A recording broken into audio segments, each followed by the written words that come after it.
बिहार में बहार है और बाढ़ का हाहाकार है।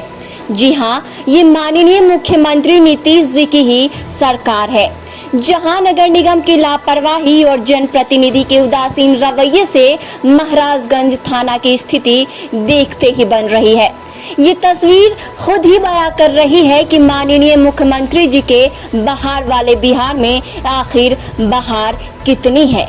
क्या माननीय मुख्यमंत्री जी बिहार में बहार के मार्ग पर भी हैं या मार्ग भी भटक चुके हैं। बिहार के सिवान जिले से आई ये तस्वीरें मुख्यमंत्री जी के बिहार में बहार कितनी तेजी से ऊंचाई पर चढ़ रही है, इसका पुख्ता प्रमाण भी दे रही है। ये तस्वीरें बता रही है कि बिहार में बहार है भी या नहीं। एक तरफ सिवान महाराजगंज की सड़क झील में तब्दील है, तो वहीं दूसरी तरफ महाराजगंज थाना परिसर भी समुद्र का रूप ले चुका है। आप इन तस्वीरों के जरिए खुद ही देख सकते हैं कि महाराजगंज थाना किस तरह से कीचड़ और पानी से लबालब भरा हुआ है। अब बताइए जरा सुशासन बाबू, क्या आपके बहार वाले बिहार की यही बहार है?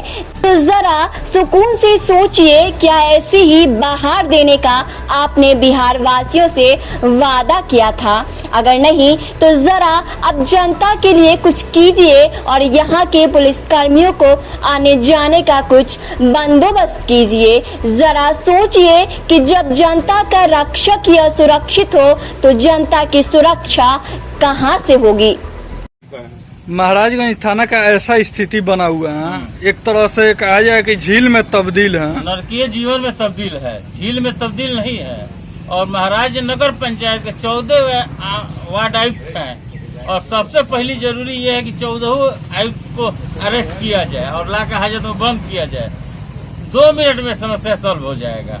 नगर पंचायत के पास इतना पैसा है कि जब चाहेगा तब कर सकता है, लेकिन बंदरबाट करना होगा तो किसी से कोई मतलब नहीं है। लेकिन थाना नरकीय जीवन में जी रहा है और थोड़ा सा हम लोग भी एक आवेदन देते हैं, 14 वार्ड कमिश्नर को अरेस्ट किया जाए और 2 मिनट में नरकीय जीवन से मुक्ति मिल जाएगी। एक तरह से प्रशासन को, थाना को, जो पुलिस अधिकारी होते हैं उनको जनता का रक्षक कहा जाता है और वहीं खुद सुरक्षित नहीं है। ये जिस परिस्थिति में थाना के लोग जी रहे हैं, घुट घुट कर मर रहे हैं, जीना नहीं है इनका। इनके सभी के डेरे में जाकर देखिए, सबके डेरे में ठेहुन भर पानी लगा हुआ है, सांप बिच्छू सब चीज रेंग रहे हैं। ये अपने जान जोखिम में रख के ये दिन रात एक किए हुए हैं इस कोरोना महामारी में। पानी में छोटे बड़े कीड़े मकोड़े सांप थाना परिसर में घूमते हुए अधिकारियों के आवास में भी घुस जा रहे हैं। थाना की यह स्थिति केवल इसी बार की नहीं बल्कि प्रत्येक वर्ष बरसात में यही स्थिति बनी रहती है। लेकिन इस स्थिति पर न ही नगर पंचायत का ध्यान जाता है और न ही सांसद और विधायक का ही ध्यान जाता है। इस सब से साफ मतलब निकलता है कि अधिकारी ना तो जनता की परेशानियों को सुनते हैं और ना ही इसका कोई समाधान ही निकालते हैं।